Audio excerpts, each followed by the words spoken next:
Good morning, good morning.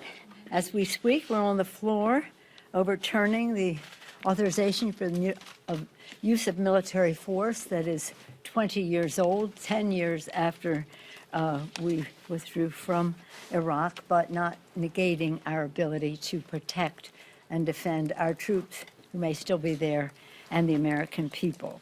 As we come together now, we are, of course, happy with the Supreme Court decision on the Affordable Care Act. I think it's really important to note this historic decision. Once again, the Supreme Court upheld the constitutionality of the Affordable Care Act and the transformational protections that it provides every American, no matter where they get their coverage. I want to thank the grassroots across the country who worked tirelessly as advocates for the Affordable Care Act to pass it, to save it, and now to once again save it. Thanks to them and the Democrats in the Congress, the Affordable Care Act endures as a pillar of American health and economic security alongside Medicare, Medicaid, and Social Security. When we passed it, I said this is a pillar of economic and health security, along with the others. Today's Supreme Court decision is a landmark victory for Democrats' work to defend protections for people with pre-existing conditions. Every day we'd think, how far will the court go on pre-existing conditions against Republicans' relentless assault to dismantle pre-existing conditions? On day one of our House majority, Democrats acted decisively to throw our full legal weight of the House of Representatives in the fight against this Republican lawsuit. We will never forget how Republican leaders embraced this monstrous way to rip away America's health care in the middle of a deadly pandemic. More than 1 million Americans have signed up for the Affordable Care Act since President Biden extended the enrollment period. More than 1 million Americans because of the extension, but also because of the expansion of access to benefits that we have put into the rescue package. I'm very proud of all of that. And now Democrats will continue our work to build on this transformational the rescue package to make what's in there permanent in terms of affordability, access, and quality health care for all Americans. For the people, we will continue to work to lower health care costs by lowering the cost of prescription drugs. That is a very important part of where we go from here. So we thank the court for its wisdom in declaring the cases against the Affordable Care Act to have no standing. We are so proud of our president, who's back from his bilateral trip, a trip to participate in the G7 talks, of course, the NATO talks, the EU talks, and of course, the one-on-one with Vladimir Putin. He, I think, made a remarkable presentation for America to say America is back. You've heard me say, many of you, that in my communication with members of parliament and leaders in other countries, that they were very happy to hear that America is back in full strength as we talk about NATO, in full values as we talk about who we are as a country, and in true friendship to the countries that have been part of our multilateral approach to security, growing our economies, protecting the planet, as well as honoring our values. He was direct, the president, about saying that there would be consequences if Putin hurts our interest, including relating to Russia's election interference and cyber attacks, making clear that certain assaults on our infrastructure, our critical infrastructure, will be met with a reaction. Earlier today, some of you were there maybe, I hope you were, because we had the enrollment signing for the Juneteenth becoming a national holiday ceremony. It was pretty exciting to thank Sheila Jackson Lee, the author, current author, Danny Davis, the original author of the Juneteenth legislation, the Madam Chair of the caucus, Joyce Beatty, and of course, Mr. Clyburn regaled us of stories of the history, as well as any possible connection to South Carolina. We can always count on him for that. But it's pretty exciting, and we signed it, sent it to the Senate, and the President of the United States will sign it later today. It's almost record time from the Senate 2 days ago, the House yesterday, to signature to the White House. It really is, it was a day of celebration and also reflection. I can talk more about it if you wish, but we have a lot to cover here because we have to get on with the George Floyd Justice in Policing Act. We seem to be making some progress there. I'm very proud of the work of Karen Bass for what she has done on that legislation, and it's challenging. We're proud of the bill that we passed last year and this year, and hope that in the very near future we will have come to agreement in a bipartisan way to pass this legislation. All of it a part of how we build back better.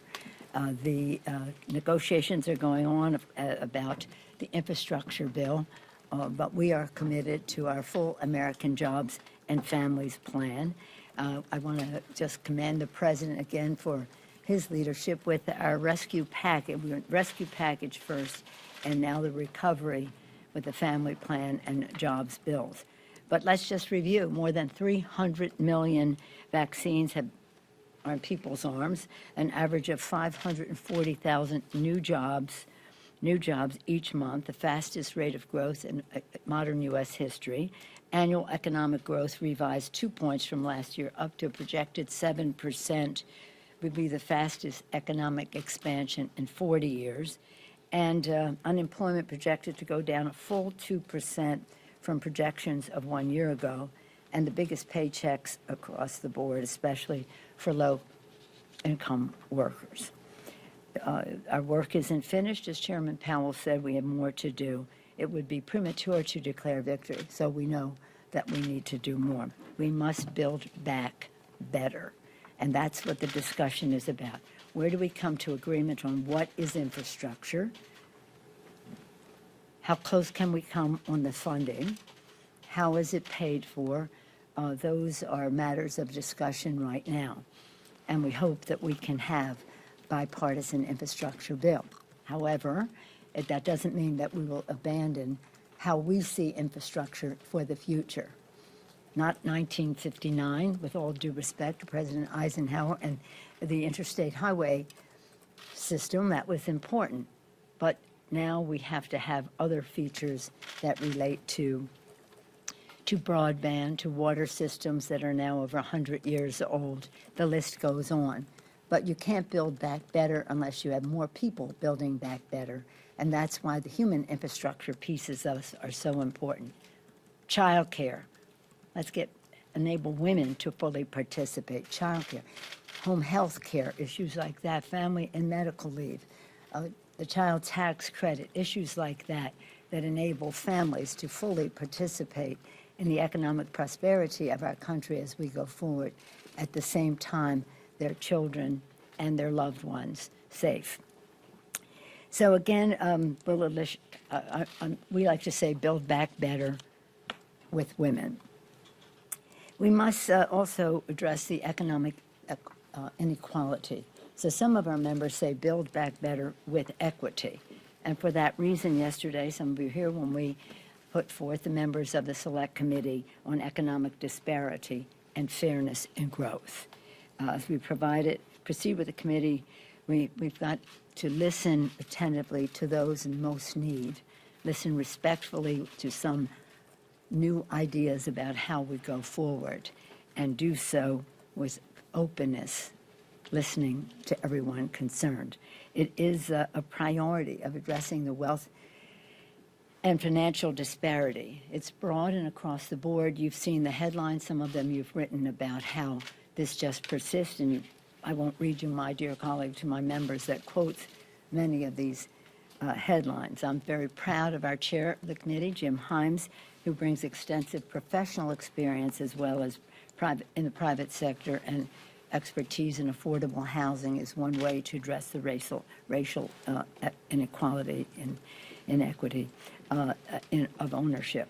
Marcy Kaptur, focusing on regional economic revitalization, representing the Great Lakes area and areas that have lost jobs in the last few decades. Gwen Moore, leading action to close the racial wealth gap from her perspective as an inner city representative. Vicente Gonzalez, recognizing the ties between economic growth and infrastructure connectivities there in a rural area affected by trade immediately with Mexico, with immigration and the rest, a very interesting perspective. Pramila Jayapal, who has been talking about worker fairness, making workers, well, she has many good ideas that will come before the committee, but they all relate to delivering workers better wages and a better future. Angie Craig, representing family farmers and ag community, and with a strong emphasis on unionization. Alexandria Ocasio-Cortez, addressing generational disparities as well as increasing worker power. Everybody's about increasing worker power, and so is she. And Sarah Jacobs, focusing on the future of work with both a family and global perspective. I take the time to say that because that embraces many of the challenges we face, all of it to set a higher standard for how we pass our legislation. It's not a legislative committee. It'll make recommendations to the standing committees of jurisdiction. And as we talk about such actions, as we talked about Juneteenth, we talk with sadness and pride about the passing legislation to designate the National Pulse Memorial, that site, a national memorial. We did that yesterday. Hearts break thinking about that haven for young people, Pulse, where young LGBTQ, mostly Americans, enjoyed music and dancing, was violated by an act of bigotry and violence. When I met with the survivors and families immediately after that, and then later when they came to D.C. to make their case, it was all about stop the gun violence. Stop the gun violence. We were there to console them, but they were using their pain to prevent other people from joining that horrible club of losing a loved one. Today, again, also marks 6 years since the racist attack on Mother Emanuel Church in Charleston. This all comes down to the gun violence issue. And as we keep saying, we are not going away until we pass legislation to stop gun violence, and we will have a better chance to do it if we pass H.R. 1. Clearly, the Republicans in Congress are handmaidens of the gun industry, and they have prevented us from passing. And although it's bipartisan, it's not enough for us to pass it in the Senate. So again, the For the People Act is really important for many reasons, including the personal safety of America's families and children. And again, a lot going on, Pulse and Juneteenth and stopping gun violence and passing H.R. 1, and we're making progress there, as you probably are observing. So it's a busy time. I'm proud of our members. They have been working on their committee work. We can talk more about that, what will be coming up next week and the week after, before the 4th of July. As we celebrate the birth of our nation, we want to do so having made progress for the people. Yes, sir. Thank you, Madam Speaker. David Spunt with Fox News. I appreciate it. Speaking about some of these big issues that you have over the next several days, I want to read something that my colleague got from Congressman Yarmouth. He said, I think our caucus understands that essentially we're all Joe Manchin. With the margins we have, everybody has the ability to tank whatever we're trying to do. We have zero margin. Essentially, everybody's in a position to sabotage whatever we're doing. Do you feel that way? No, I feel that we are building consensus in a very positive way, and Congress will work its will in a way that is respectful. We have in our party a common core, and that is we are here for America's working families. And I have no doubt that we will have legislation to help America's working families. Your response that there are rifts in the Democratic Party. No, Rich, we're a Democratic Party. We're not a lockstep rubber stamp. Who would want to belong to a party like that? You could cross the aisle and do that. But we are a party of ideas and dynamism, and we respect differences of opinion. But at the end of the day, we know we will have unity to promote the well-being of America's working families. Yes, ma'am. Thank you, Madam Speaker. I'm with CNS News. The Supreme Court this fall will review a Mississippi law that bans most abortions after 15 weeks of pregnancy. Is an unborn baby at 15 weeks a human being? Let me just say that I'm a big supporter of Roe v. Wade. I am a mother of 5 children in 6 years. I think I have some standing on this issue as to respecting a woman's right to choose. Is it a human being? Yes. Speaker Pelosi. Do you have any? On infrastructure, there's some in the Senate and on the left, and some in the House who say that the bipartisan package has to include expansive, bold climate change provisions in order for them to support the bipartisan component. Is that a position that you take, or would it be okay to include those perhaps in the reconciliation bill that's also being formulated? Well, I don't think there's any question that the more bipartisan a bill is, the less green it is, because the Republicans, in addition to being in the pocket of the fossil fuel industry, of gun industry, are in the pocket of the fossil fuel industry.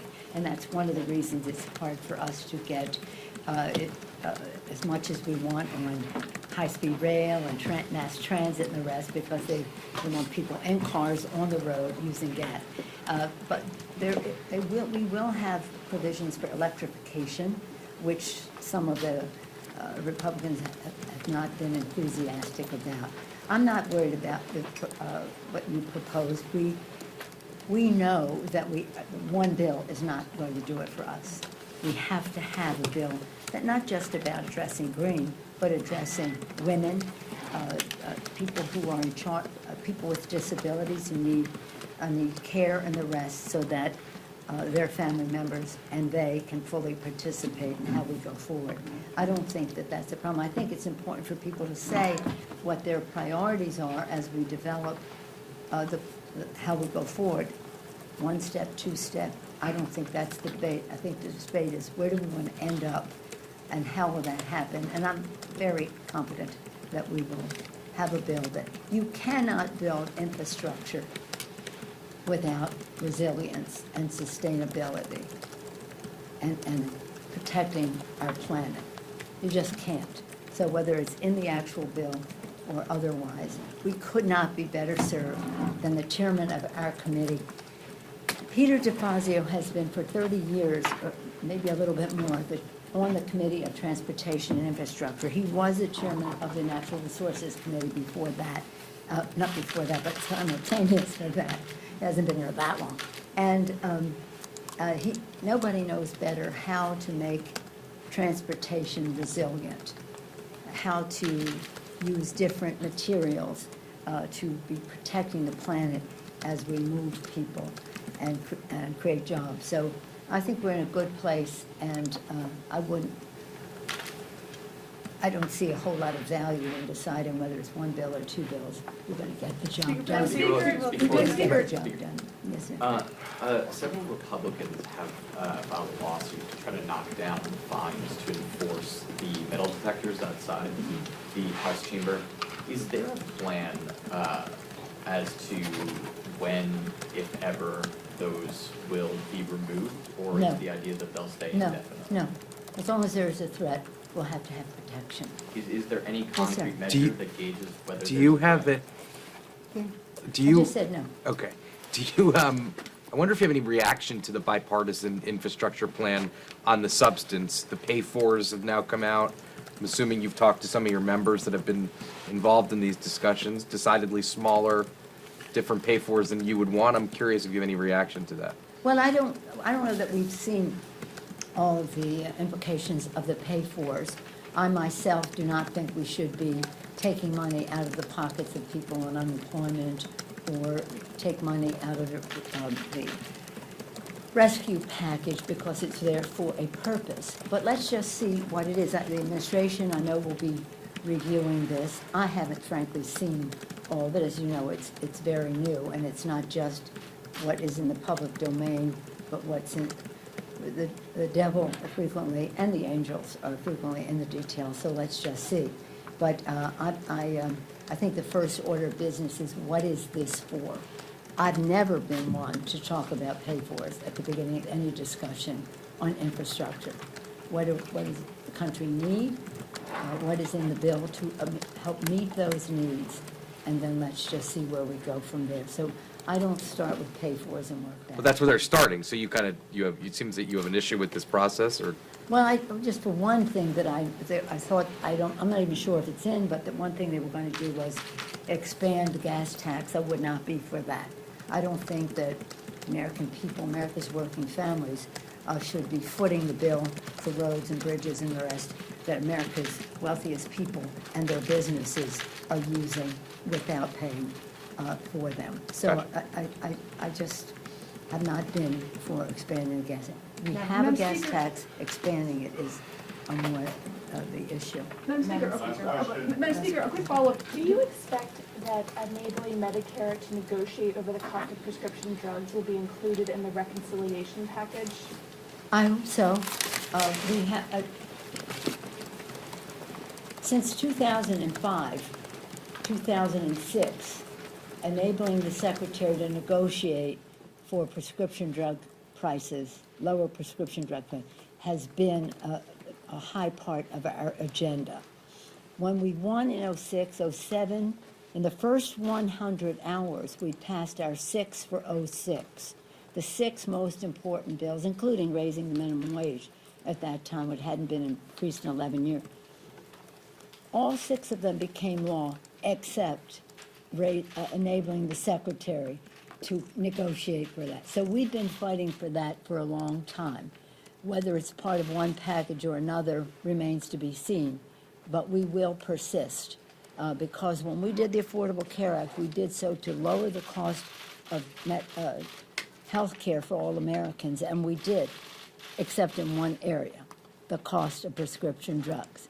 So this is something that we will persist on, and when we prevail, it will enable us to expand benefits in Medicare to dental, visual, hearing, and the rest, and it's hundreds of billions of dollars that will be saved. So this is a core value for us, where we have great support in our caucus and have had, what was that, 05? Now what are we, over 15 years. But there are centrist Democrats who have raised concerns about that negotiation piece.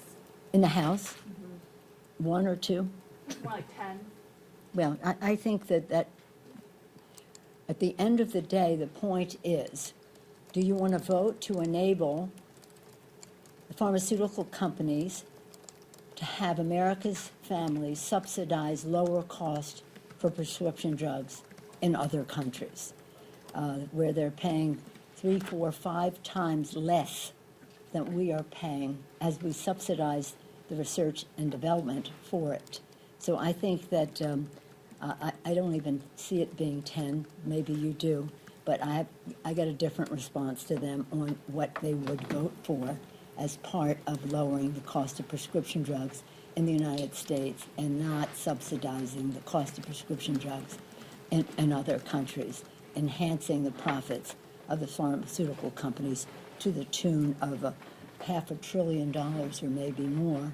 And would they be opposed to using that money for better benefits for people on Medicare?